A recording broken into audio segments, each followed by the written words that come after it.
What matters? What really matters? On Uncommon Knowledge today, Ben Sasse.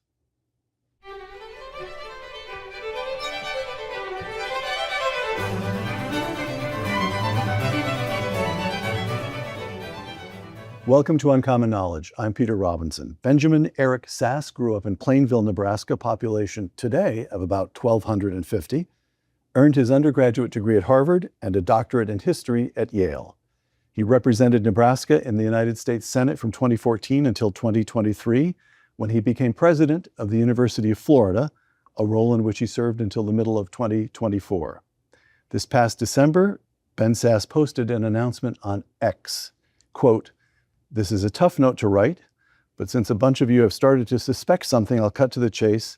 Last week I was diagnosed with stage 4 pancreatic cancer. Senator Sasse has now begun treatment at the MD Anderson Cancer Center in Houston." Ben, you've begun treatment. You've also taken up a position at the American Enterprise Institute here in Washington. You're here in Washington for a friend's wedding.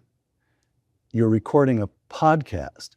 Instead of withdrawing from the world, you are throwing all that you have left into it. How come? Well, first of all, my friend Peter, good to be with you. Thank you for having me. Let's be clear, I would like to be throwing a lot more energy at it, and I'm withdrawing a lot because I sleep like 15 or 16 hours a day. So I'll just acknowledge the embarrassment at how unproductive I am, but I'm on a lot of morphine. You just had a piece in the Wall Street Journal 3 days ago. It was written on morphine, and I think you can see that it's a drug-addled piece. This is the Super Bowl party as the basis for American civics going forward. I mean, we'll talk about big stuff, and we'll talk about hopefully some gallows humor. Our family is getting through a lot of this. When you get a already metastasized cancer diagnosis that says you have cancer in 5 kinds of organs already, you tend to be a little more honest and blunt. So hopefully we can make jokes too. Can I just ask right there? Pancreatic cancer, it seems to be this is the layman's crudest possible understanding, but it doesn't get diagnosed until late. That's right. Why? So it's got more than a 97% death rate, and I got a worse than average diagnosis because your pancreas isn't very important. And so oncologists often joke that cancer is a stealthy disease. It's a real and it tries to find ways to hurt you bad. And it can hide and linger in the pancreas because you don't need your pancreas very much. We need some digestive juices out of it, but if it's not functioning, most people don't have any immediate big problem. So a layman, historian and business strategy guy and wannabe football coach, I have no biological training whatsoever, but I'm a nerd, so I've been going to school on this. The reason that I'm understanding that pancreatic cancer is so fatal is because you're almost never diagnosed with your pancreatic cancer because of its symptoms. You're diagnosed because it's already metastasized to other organs. So I have bad liver cancer, I have vascular stuff, I have a lot of tumors in my spine. So just acknowledging the socially awkward ways that I might sit and move and talk at times because I got a lot of pain from tumors in my spine.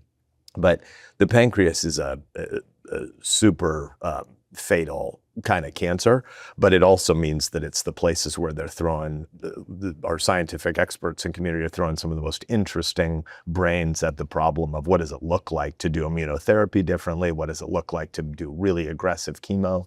So I'm bad enough along that I'm way post-surgical, which is in a way a blessing. You wouldn't want to be at the precipice of, it's probably of no use to have you have this big surgery to take out this one tumor, but let's do it anyway. I'm so full of tumors, you're not going to do surgery to take out one tumor here or there. So we can focus on other stuff. So I'm in a clinical trial at MD Anderson that is about, chemo is just a socially polite way to say poisoning. How do you get the maximum amount of poison delivered to your cancer tumors without also killing and poisoning yourself? And so I'm in a really aggressive chemo trial, and pancreatic cancer tends to be a pretty interesting field if you're a nerd, and I'm going to be a nerd along the side through this process. Okay. Here's from your update of January 9th. Let me close with prayer requests. And one of the requests that you pose, that I will be able, to borrow the old Puritan phrase, to redeem the time. All right, we have two puzzles there. One is that Ben Sasse is a man of 26. He is Harvard and Yale and a business consultant and as hip and with it as anybody can be. We know that stuff's not true, but let's go. Prayer? What are you talking about, prayer in the year 2026? I'm with Paul when he says to live is Christ, to die is gain. Obviously, death is a wicked thief. I don't want it to happen, but we're mortals. And it seems like it's not sophisticated or modern or naive to pretend we're not mortals. It's true. And so you got to grapple with big questions. And this is not news to me that I had numbered days. It just became a more precise number. We all have numbered days. We all have numbered days, which is why you have been so much on my mind ever since posting this, because of course, nobody gets out of here alive. Which brings me to the next question. Redeem the time. That sounds wonderful, but I want to know quite what you mean. It sounds like the kind of thing that we should all be trying to do every day anyway, but don't. What do you mean by it? Yeah, I have a podcast that's going to be launched in a couple of weeks that I'd been deliberating with some buddies on for 7 years and multiple times, let the perfect be the enemy of the good. And we never got it off the ground. And then we decided in October to do it. And then in December, when I was diagnosed, we decided to still do it. We just changed the name to Monty Python's famous Not Dead Yet. If you're not dead yet, you may as well redeem the time. But that isn't just me, it's all your listeners too.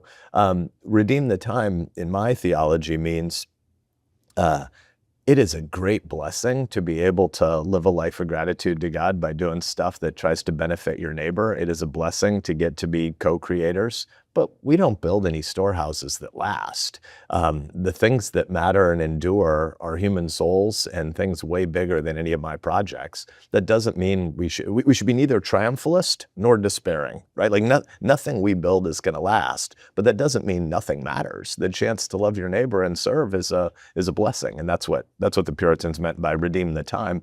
I was given 90 days to live in mid-December. I got into this clinical trial. It's really aggressive. We'll live a lot longer than 90 days, but don't know how many months that is. But whether you have 90 days or 12 months or 12 years or 75 years left to live, we're all going to be pushing up daisies. And so it seems like trying to figure out what the important things are, what the eternal questions you need to wrestle through, what it looks like to see the relationship between sin and death and a broken world. And yet the chance to hug on my wife this morning and to love my kids and to reflect on some important questions with my friend Peter, those are pretty good ways to redeem the time. Okay. This is not in your nature, but looking back, you devoted almost a decade to politics. Worthwhile? Theoretically, absolutely. There is no doubt that a framework for ordered liberty is necessary.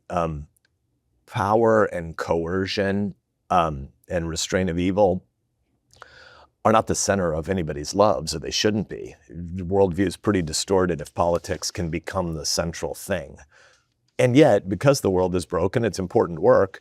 And I truly believe that those of us who get the chance to grow up in America, the constitutional system, the Constitution is the most important political document ever written. Political documents aren't the most important documents, but of political documents, the Constitution is amazing because it says that government is not the author or the source of our rights.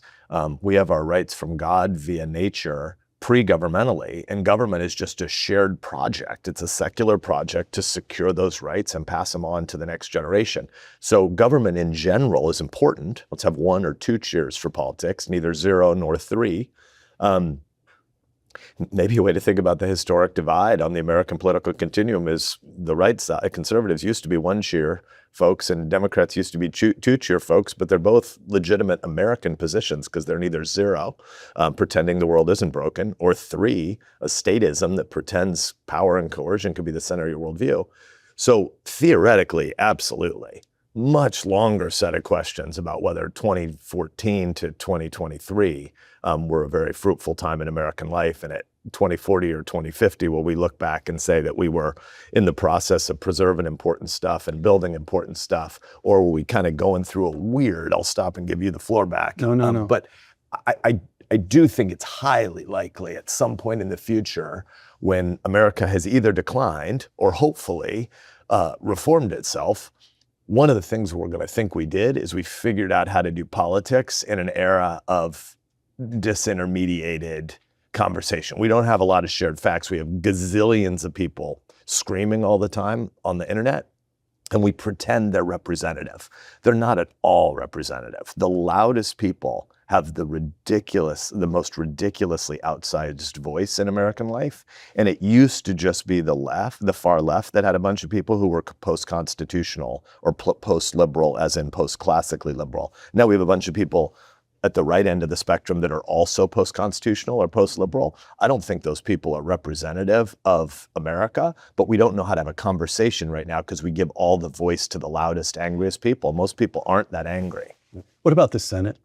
You gave a big part of your life to the Senate. We're just a few blocks from the chamber where there are a lot of men up there, men and women who remember you fondly as a colleague.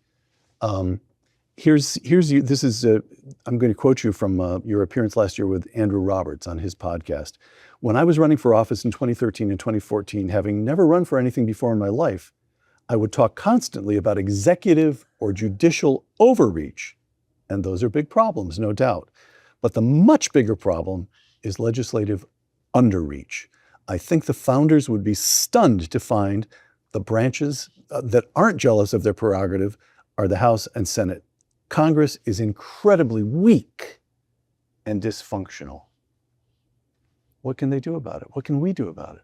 Yeah, so I stand by all that. I think let's say something first about if the founders could be transported 2.5 centuries into the future and observe this, how they might reflect on it. But then your question, what can we do about it? The founders believed you needed to divide government's power over and over and over and over, because if men were angels, you wouldn't need government. And if governors were angels, you wouldn't need checks on power. But because we're sinners, because we're broken, because we're selfish, we do need government. But we need the governors to also be constrained. And so they divided over and over. It's just great civics, right?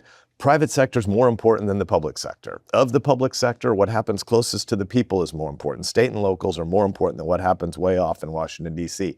Of what happens in Washington, D.C., let's divide power 3 ways. We'll have a Article 1, legislature, Article 2, executive branch, Article 3, judiciary. They're kind of co-equal branches, but the legislature is the preeminent branch. So let's divide them as well. Let's divide the legislature between the House and the Senate, and let's have the Senate, which is supposed to be the greatest deliberative body in the world, with all these anti-majoritarian constraints. So government can only act over the course of years. You got to be able to get through a Congress. A Congress means meeting every 2 years in the House. But the Senate is a perpetual body where you're a 6-year term, so only 1/3 of the people are turning over every 2 years. It's supposed to be really hard to do stuff.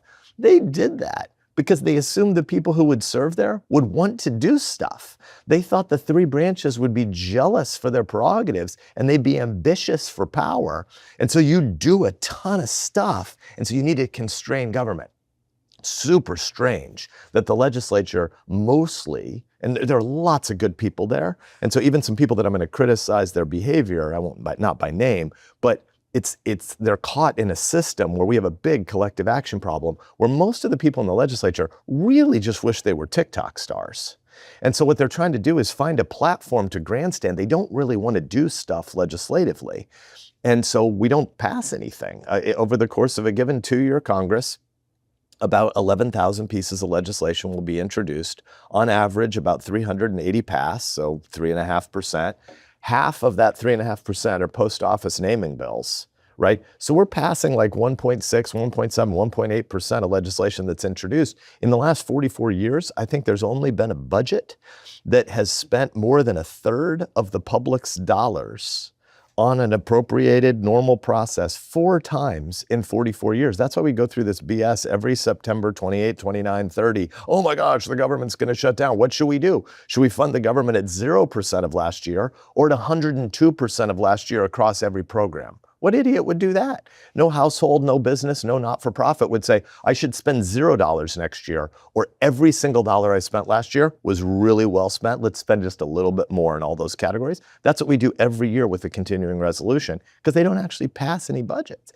And the Congress is filled with folks who are so desperate to keep that job that they don't want to do anything that upsets anybody, so nobody takes any risk. And why don't we just figure out a way to do, how do we do a quick take to say it was the other party's side that nothing happened, when both sides are pretty happy to do nothing and say the other side is the reason why. So what do we do about it? You got to elect different kind of people who are super skeptical of politics, not people who spent their whole life trying to get to Washington, but people who view it kind of Cincinnati style or George Washington style as, I got to serve for a term, but man, I want to get back to Mount Vernon. I want to get back to my vineyard and my family and my grandkids. I do not want to move to Washington, D.C. for the rest of my life. We can have a debate about term limits, but the more interesting thing would be if the voters self-consciously only wanted to elect people who kind of wanted to self-term limit because they didn't want to be here forever. Weirdos want to be here forever.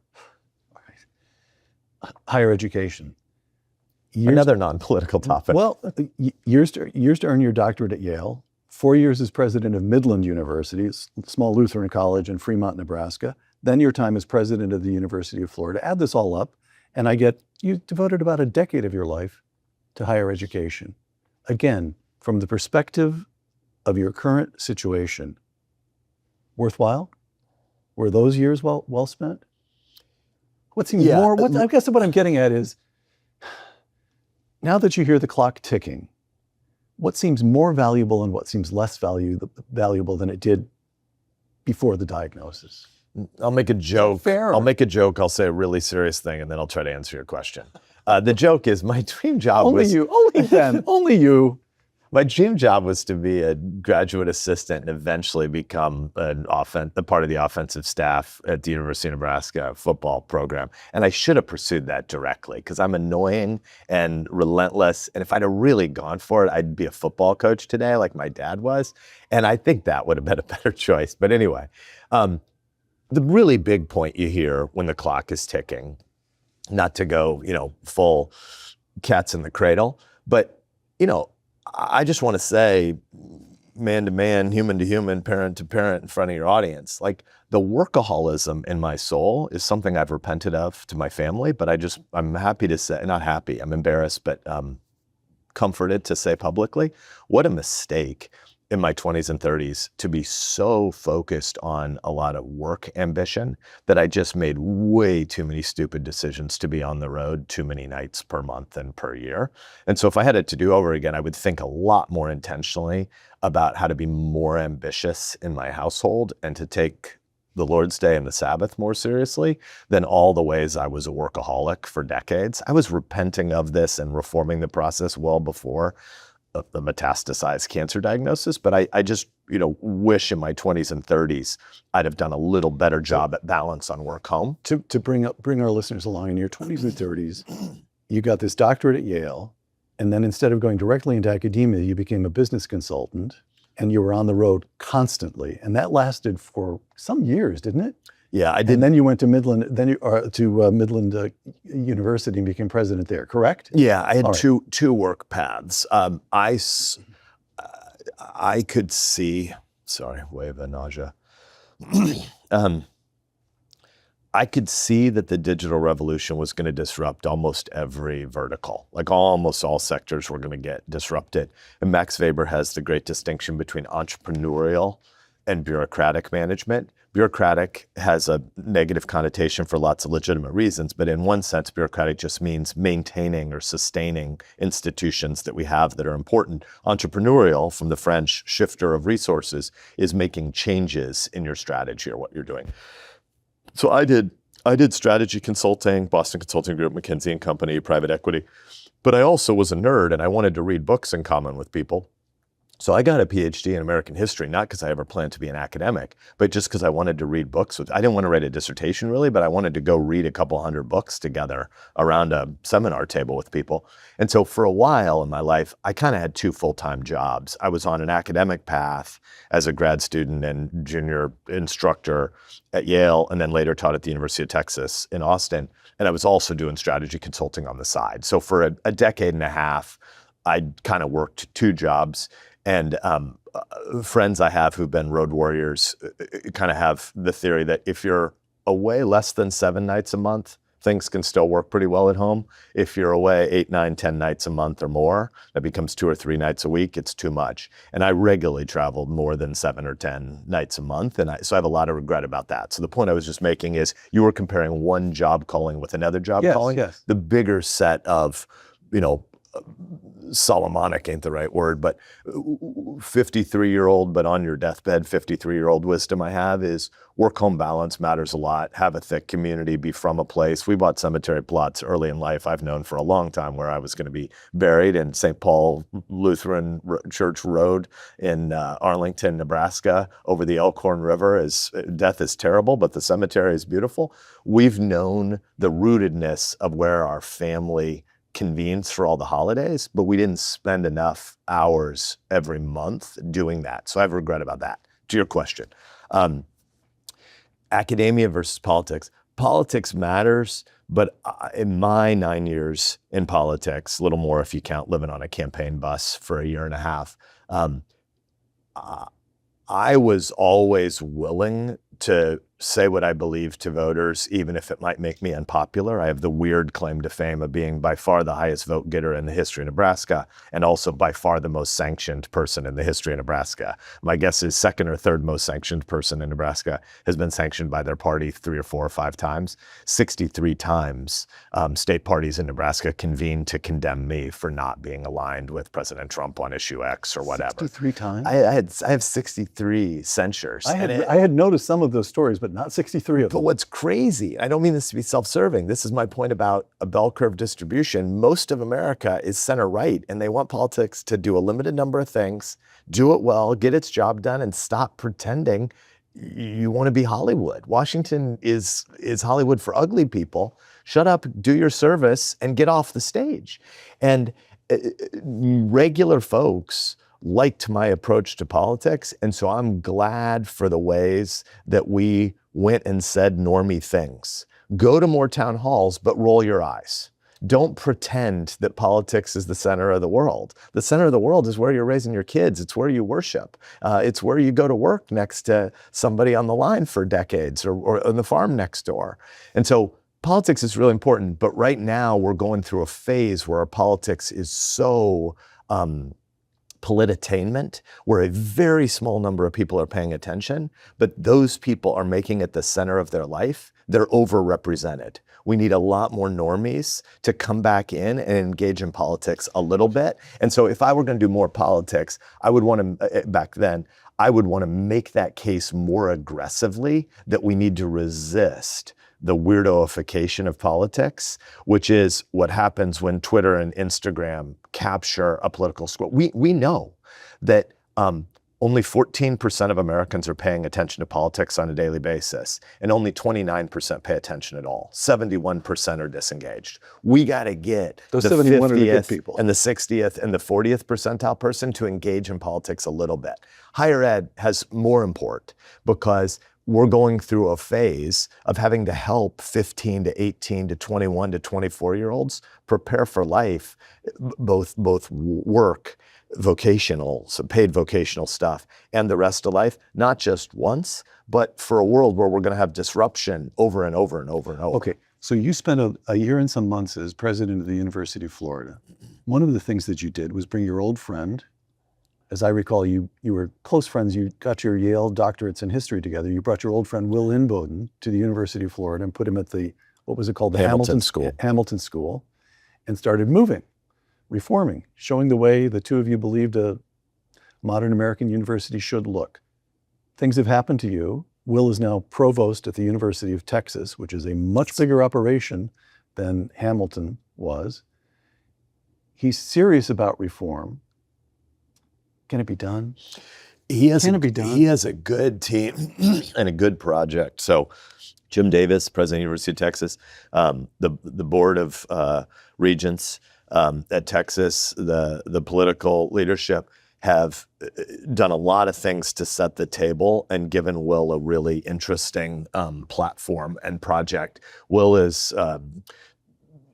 provost and executive vice president of UT, and they're trying to reform the curriculum in ways that need to be reformed. If you look at what's happened with majors, students' selection of majors over the last 40 or 50 years, 4 decades in a row, students have migrated from the humanities and the liberal arts into the STEM disciplines. And at a level of pre-vocational stuff, that is probably the right choice for lots of people to be making as a rational job-seeking strategy. But having the luxury of going to a great American university for 4 years is about more than just pre-vocational stuff. It's about a chance to prepare for citizenship and life as well, to fall in love with the good and the true and the beautiful, and to prepare for your job and for your third job in some industry that doesn't even exist now, 20 years from now. It makes sense for students to be migrating toward quantitative disciplines or toward digital revolution and STEM disciplines.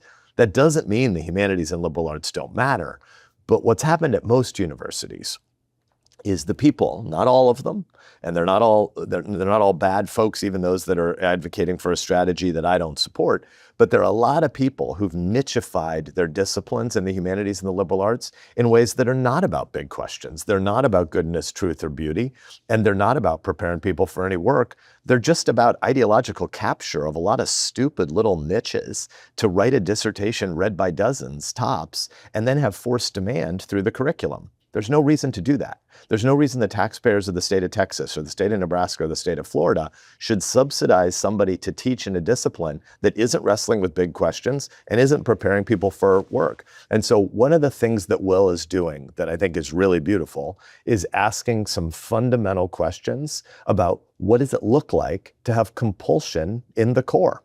Why do we have core classes? It better be because you're preparing people for work or life, or you're wrestling with big questions that lead to research outcomes that benefit the broader public. And if that's not the case, then we ought not give people forced demand. And so Will is rethinking a lot of things, or Will and his leadership and their faculty are rethinking things about what the curriculum is for, and that's exciting. Okay, so we're coming up on our 250th anniversary. July 4th, 2026 will make it 250 years since that declaration was first published. You said a moment ago we're going through a phase when everybody in Congress wants to be on TikTok, when the wrong kinds of people are paying you called it the weirdos, are paying far too much attention to politics. But what struck me was that you called it a phase. A moment ago you used the word phase once again in connection with universities, that this ideological capture of the great universities, and when we know that you love the country and you love the practice of politics because you spent a decade of your young life at it, and we know that you love university life and you love the life of the mind because you spent a decade at that as well. Do you feel confident that we can get through these phases? Or tell us the truth. This is a moment when you have nothing to lose and nothing to prove. Tell us the truth. Is the country simply in a long-term, permanent decline? And do we all just need to make our accommodation with this collapse that's taking place around us and return all our attention to our homes and our churches and the little schools that are small enough for us to manage? Well, you framed your question about 3 different ways. So at the very tail, You choose. I went long-winded on the last 2 or 3 answers, so I'm not beating up the question. I just don't want to run away from the very last end and imply that the small platoons are less important. So first of all, I do think the places where you raise your kids and the places where you're breaking bread every night and where you worship and where you work, I do think those are the most important places, not the least important places, but I know you mean both and so do I. And so At the level of big national callings, maybe there's an institutional component to the way to think about it, and there's an attention span component for how to think about it. We definitely gonna have to build new institutions, right? This is analogous to 1870 to 1920, mass urbanization, immigration, and industrialization changed American life in ways that people assumed the polity of New England town greens couldn't go on if you have big cities. And from 1870 to 1890, cities were pretty terrible. There wasn't really a reason to want to move to a city and raise your kids there. There were factories pulling economic activity there, and technological development on the farm meant we didn't need as many people working on the farm. So you had push off the farm and you had pull to the cities, but the cities weren't a great place from 1870 to 1890. By 1910, 1915, 1920, cities can be a great place to raise a family. There were urban ethnic neighborhoods that had a density of community, Tocquevillian thickness around them in the cities that was similar to what we used to know on the New England town green, and America was going to go on again, even though in 1875, you didn't know if America would go on. We have a similar problem today, except much bigger. The agrarian to industrial phase, that transition, is much smaller than the industrial to, what do we call this? The knowledge economy, the digital economy, the IT economy. Sociologists call it the post-industrial economy, which is another way of saying we don't know what the hell it is. We had agrarian, we had hunter-gatherers, nomads, we had agrarianism, we had industrialization, and now we have post-industrialization because we don't know what it is. So your question is, where do we go from here? We don't know, but 50 or 75 or 100 years from now, when you look back at our moment, we're mostly not going to talk about our politics. We're going to believe we were living through a technological revolution that created economic and cultural revolutions that way downstream from that had political consequences. Politics can't possibly fix this. It's a tail being wagged by technology, culture, and economics. But America only works if people are deliberative, if people are thoughtful, if people say, my neighbor, my soul matters, my kid's soul matters, but my neighbor's soul matters too. So I want to have a polity that works, but I know that you can't compel a soul. So power isn't the main thing. Our loves are the main thing. What George Washington, Lincoln later built upon it, but Washington's silver frame with the golden apple, politics is just the frame. The center of the frame can't be power or coercion or compulsion. It's your loves, it's your affections, it's your passion projects, it's your pursuits. And right now, why I call it a phase is because Americans don't read anymore. This is not some 53-year-old, hey, you're on your deathbed, so act 90. What's the matter with kids today? Why can't they be like we were, perfect in every way? It's not a get off my lawn speech. It's not something that people said in 1940 and 1960 and 1980. Literally, we don't read anymore. Like we have the data. The vast majority of Americans won't come anywhere near reading a book in the year 2026.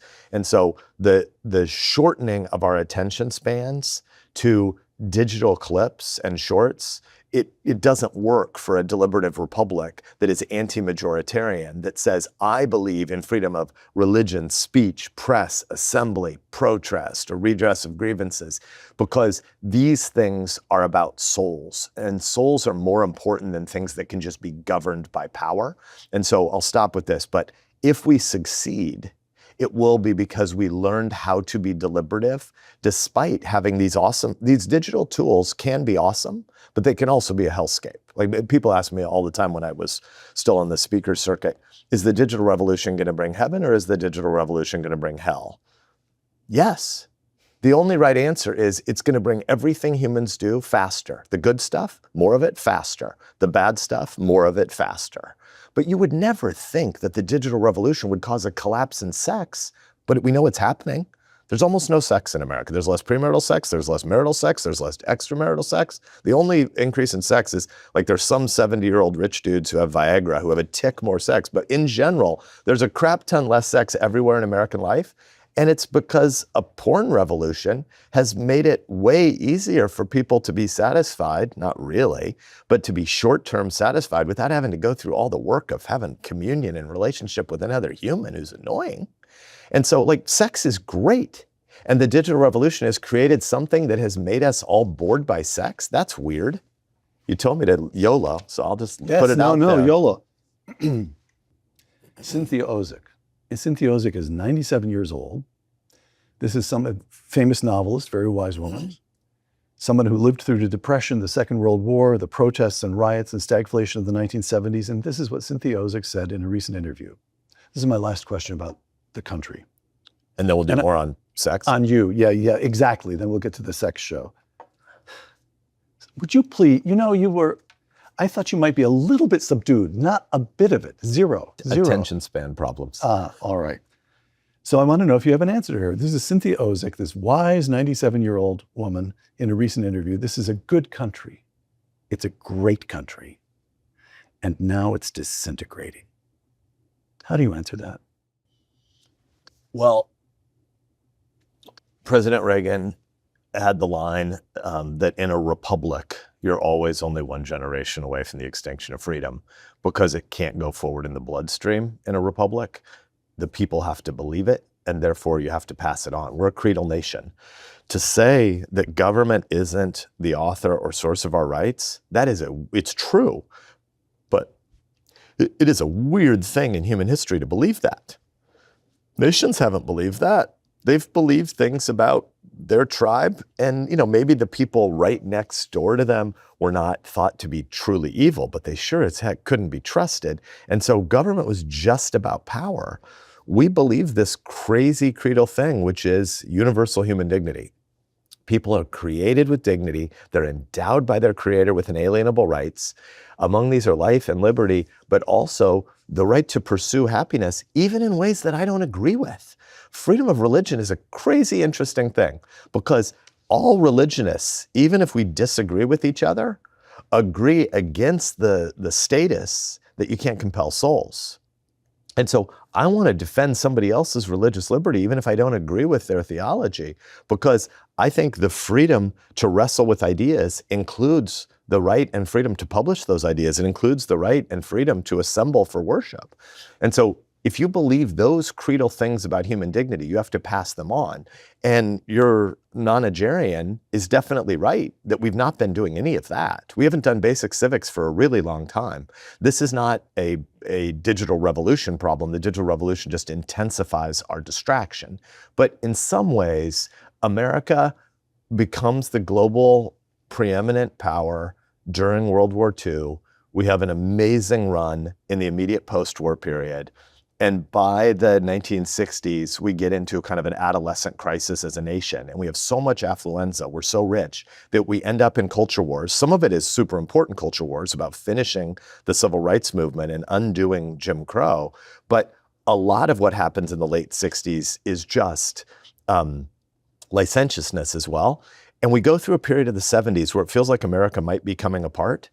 And in the 80s, we get our stuff back together, but not really because we reaffirm all the creedal stuff. We're just in an existential crisis in the Cold War, and we have a great leader, and Reagan leads us out of it. And our economy triumphs, and our politics and geopolitics triumph. And so America becomes the leader of the world again in the 1980s, the way we had been in the 1940s. And it brings a temporary American détente about our culture war of the 60s. But one of the things we decided to do is say, well, let's all just be really materialistic together. And as long as everybody's getting rich, maybe we don't really need to affirm these creedal things. And so I think we're 50-ish, 60 years into not having done the creedal transmission that a small r republic requires. And the digital revolution makes it a lot easier to both distract ourselves with abundance, which turns out to be like, the sugar high of Vegas. It might be fun for a weekend, it might be great for the opening weekend of March Madness, but you don't really want to live in a casino. And a lot of our culture has decided, well, if we all just live in a casino, maybe we don't have to wrestle through any of the big questions. And then on top of that, we've created a digital revolution where it says, you don't even have to know your neighbors. You can just create an ideological little echo chamber around you, and you can believe that whatever weird stuff you believe, you can just believe with a couple dozen other people, and they'll self-affirm you, and we don't have to do national American civic stuff together. We got to do that stuff together. So what you're saying, this is from your book, The Vanishing American Adult. Material abundance can make us freer and less dependent, but simultaneously more lonely and isolated. It is very difficult for a rich republic to remain virtuous. And here's a recent quotation from Elon Musk, and he's talking about the emergence of AI and robotics. I'm quoting Elon Musk. AI and robots will make everyone wealthier than the richest person on earth. Okay, So what you're saying, I think, I want to sum up my understanding of what you're saying, and then you correct it. What you're saying is we are moving very quickly into a period of such abundance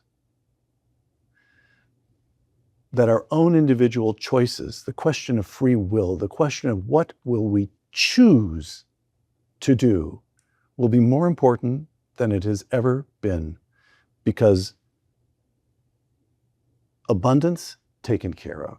We'll have education. If you want to get yourself educated, you'll have computers you'll be able to be educated better than kings were educated. But Aristotle tutored Alexander the Great. Aristotle doesn't know all that is available to students today. And we could choose to become a nation that in effect sits in the basement playing video games and watching porn, or we can choose to what? What is the aspirational choice? What can we as a nation aspire to? At the other end of this, what ought we to hope that it looks like? I'm glad we have another hour together, because we can do freedom from, freedom to. We can do knowledge and / virtues versus character. We can do inculcating a work ethic. There's a lot about Elon that I like. I don't know him well, but there's a lot about him that I like. There's a lot about his worldview that's just so ridiculously immature. At the end of the day, freedom from certain kinds of constraint is really important, but it's to get to the freedom to questions. At the end of the day, we haven't been short of knowledge for a really long time. I wish we had more knowledge about how to cure pancreatic cancer. There are lots of subcategories of knowledge we need more of. But at the end of the day, when you're thinking about raising a 12 or a 14 or a 16-year-old, is the problem that you think they're not going to have enough money, or that they're not going to have enough work ethic? I'm only worried about the second question. There aren't material constraints in the world ultimately. We got 8 billion people in the world today. There are about 800 million objectively poor people. It's about 10% of the globe. 200 years ago, there were only 800 million people on Earth, and about 797 million were objectively poor. Right. 99% of people were poor. Today, 10% of people are poor. The constraint in the world is not that there's not enough resources. It's that we don't have enough character, and we don't do self-constraint, self-restraint, self-discipline, self-control well enough. And so what I care about is my kids, and if I were around to be able to see them, my grandkids and your listeners' kids and grandkids growing up where they say, I want to glorify God and enjoy Him forever. I want to serve, I want to love my neighbor. I want to learn to die to self. I want to learn to do things that are the right things to do, even when they're hard and they don't feel good. Right now, we've already had a limitless internet for 30 years. Since the mid-1990s, we've had an ability for every kid to get access to all the information that exists on the internet. Well, we know that grade inflation is much higher in the Ivy League and at all of our universities, but objective scores on the SAT are down substantially. So obviously, that's an easily falsifiable proposition that having access to more stuff will lead to better outcomes. The problem is humans don't have the right habits. We're broken and we're selfish. And I need to die to self, and I need to learn to love my neighbor. And that includes my wife and 3 kids who I love more than anybody on earth. But I'm selfish in my behavior with them today, knowing I'm dying soon. And these people are awesome. Of course I'm a selfish jackass to some neighbor, and let alone some anonymous neighbor a couple of miles away. So the idea that the digital revolution is going to make us the richest people any time and place in human history, but we're already that. We're the richest people any time and place in human history. That is not the problem you should be solving for. The problem you should be solving for is the fact that we're all mortals, we're all selfish, and we'd like to have a thicker community and better loves. And that is not going to be solved by being richer. And I say this as a zealously right-wing defender of the market. Market capitalism is the best system that's ever existed. It doesn't mean it's a really good religion. From a note you sent to a few friends about the way you had to break the news to your family, we focused on what it means to be adopted by a God who is sovereign and for whom there is no maverick molecule or surprise, to our steady rock Father. God is sovereign even over every molecule. Has that become harder or easier to believe? The same. I'm not, there's never been a piece of me that has doubted the question, is God surprised by the fact that Ben Sasse's torso is chock full of tumors? That would be the God who'd be surprised by it is way too small to be interesting. God is not surprised by the fact that I'm going to die, but we're all going to die. And the question is, what's the use of that phase? Tim Keller, Presbyterian pastor I used to know in New York, who died of pancreatic cancer 2 years ago, maybe 3 years now. He fought through pancreatic cancer for 2.5 years, and the death rate in the first 12 months is super high. So him lasting 2.5 years was big.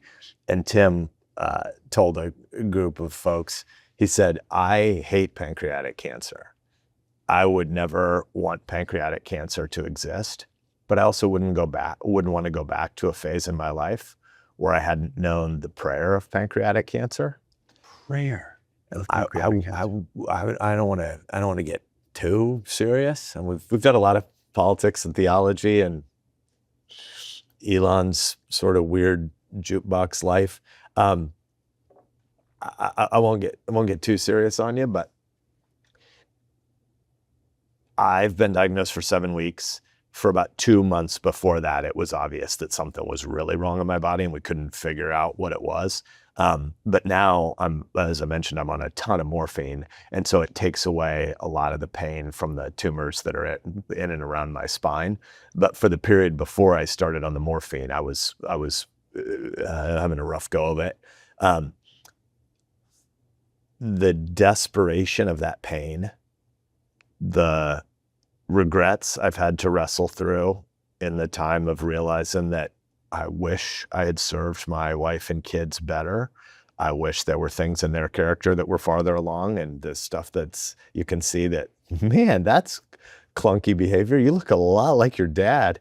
When you feel those regrets, or when you are just bored, it sounds victim-y, and I definitely don't want to do that. But at sleeping 15 or 16 hours a day right now, because of all the drugs that I'm on, there's just a lot of time in a hospital bed or convalescing when you get out of the hospital every week. I'm in and out of the hospital every week.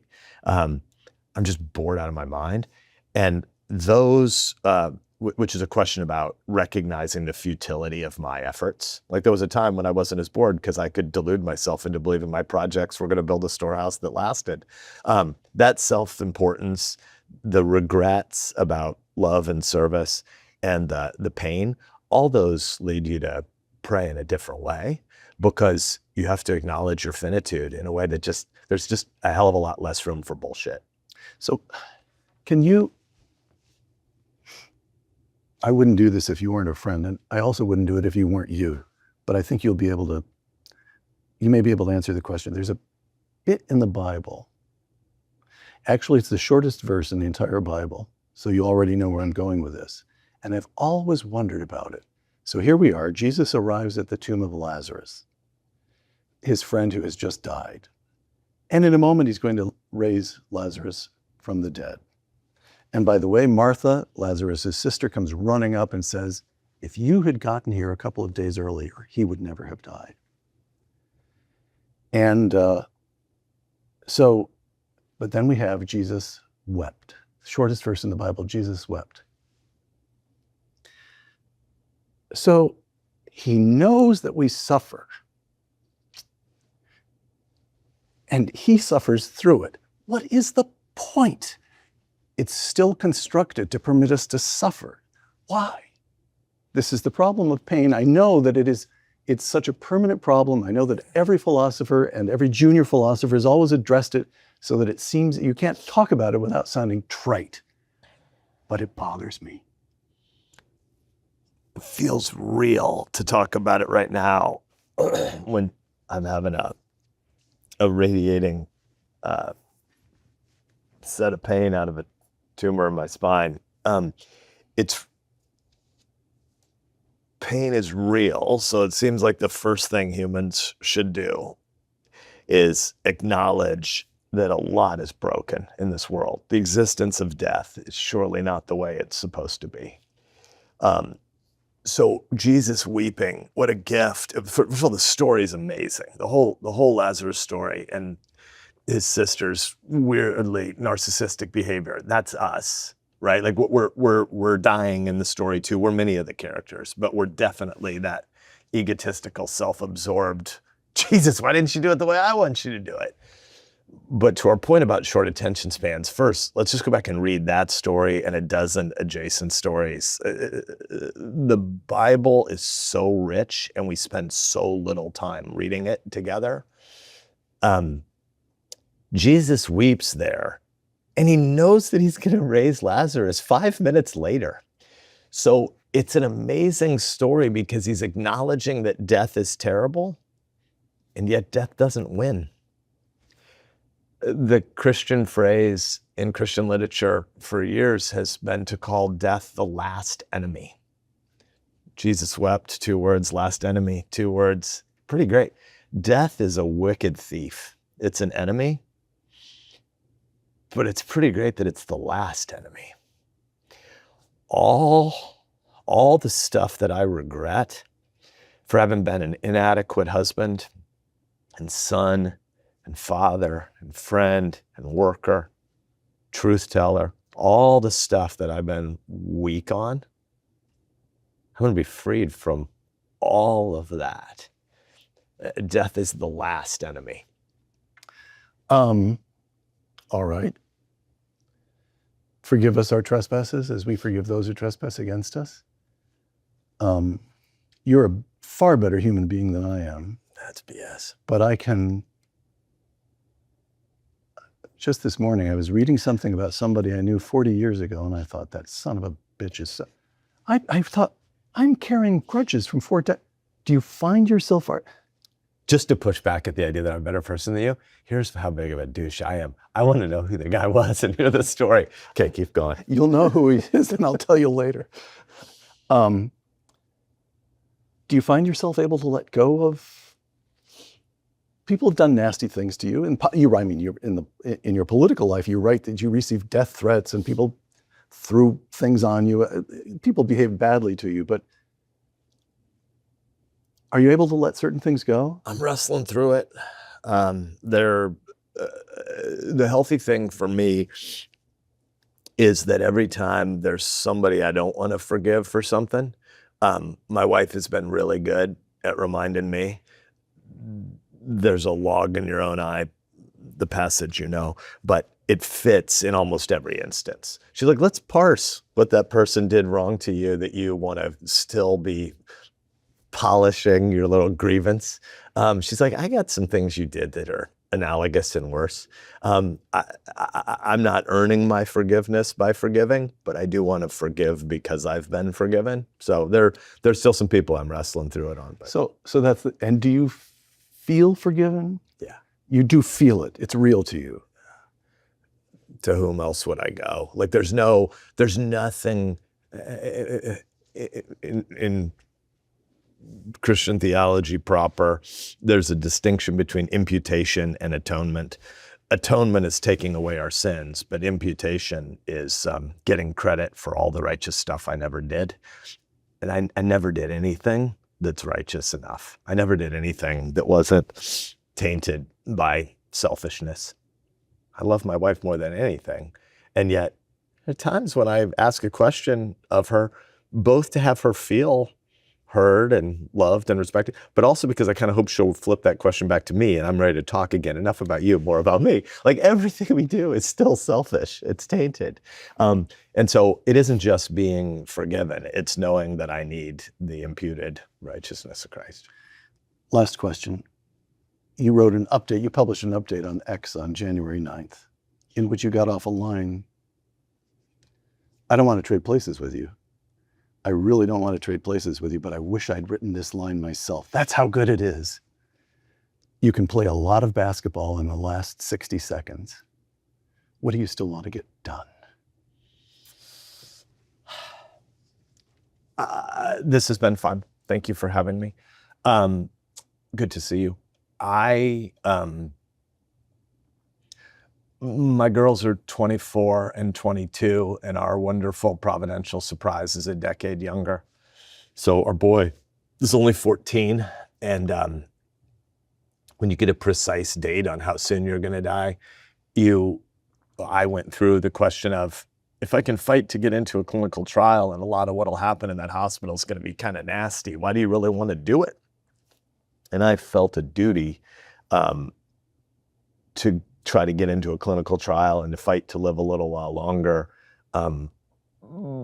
chiefly because I have a young kid still at home and he needs a dad to slap him upside the head a little bit longer and give him some advice and wrestle through some questions and help him recognize that he's going to need to be a man earlier than those of us who were blessed to have a dad in our lives a lot longer did.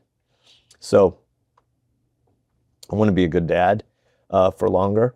But there's also some stuff that you'd like to find a way to write about and talk about a little bit. I'm not self-important and thinking I have any great insights, but it is a luxury to hold moderately to the things of this world, to want to shatter the temptation to make this worldly projects idols, but also to not be despondent and resigned. It seems to me the right way to approach most of culture building and institutional preservation is as a 1 or 2 cheers moderate. And if there's some questions I can reflect on in those areas as we, as a community and as a people, get through the digital revolution and have to build new kinds of institutions. Bill Gates has the line, every revolution that's ever come before has been intergenerational. What we're living through right now really might be the first intra-generational revolution ever. If you think about industrialization, I know we're wrapping, but if you think about our 1870 point, it wasn't a 30-year-old farmer and his wife saying, we can't farm anymore, we have to move to the city. It was a 30-year-old guy and gal realizing that their 8 and 7-year-old kids weren't going to farm that land. They were going to have to move to the city. It really did have a generational 20-year gap. We're going through something where the marginal cost of quantification is really going to fall either to zero or so close to zero, we're not going to bother metering it anymore. So Elon's point, we're going to be the richest people any time and place in human history, is another way of saying anything that can be reduced to a series of steps, we're probably going to reduce to a series of steps. It's probably going to become free and ubiquitous. We're probably all going to have a robot working for us that builds other robots. That's both awesome and horrible at the same time. It's awesome at the level of solving problems. It's horrible at the fact that humans are made to solve problems. And we need to figure out how to do meaningful stuff with our time. Consumption isn't enough. We're meant to be workers and producers. And wrestling through those questions a little bit with some friends seems like a useful way to spend some weeks or months. You are in clinical trials at MD Anderson. You are also writing for the new Wall Street Journal newsletter, Free Expression. And your podcast is going to launch when? Next month. Next month. And it will be called? Not Dead Yet. All right. You sent around a couple days before Christmas, you sent to some friends a poem called Ring Out Wild Bells. It comes from Tennyson's much longer work In Memoriam, in which Tennyson reflects on the death of his young friend Arthur Hallam at the age of 22. And the poem you sent to your friends is a meditation on New Year's Eve. Would you close our conversation by reading a few stanzas? This is fun. Death is evil, but death doesn't get the final word. Ring out wild bells to the wild sky, the flying cloud, the frosty light. The year is dying in the night. Ring out wild bells and let him die. Ring out the grief that saps the mind, for those that here we see no more. Ring out the feud of rich and poor. Ring in redress to all mankind. Ring out the want, the care, the sin, the faithless coldness of the times. Ring out my mournful rhymes, but ring the fuller minstrel in. Ring out old shapes of foul disease. Ring out the narrowing lust of gold. Ring out the 1,000 wars of old. Ring in the 1,000 years of peace. Ring in the valiant man and free, the larger heart, the kindlier hand. Ring out the darkness of the land. Ring in the Christ that is to be. Benjamin Eric Sasse, thank you. Thanks, brother. For Uncommon Knowledge, the Hoover Institution, and Fox News, I am Peter Robinson.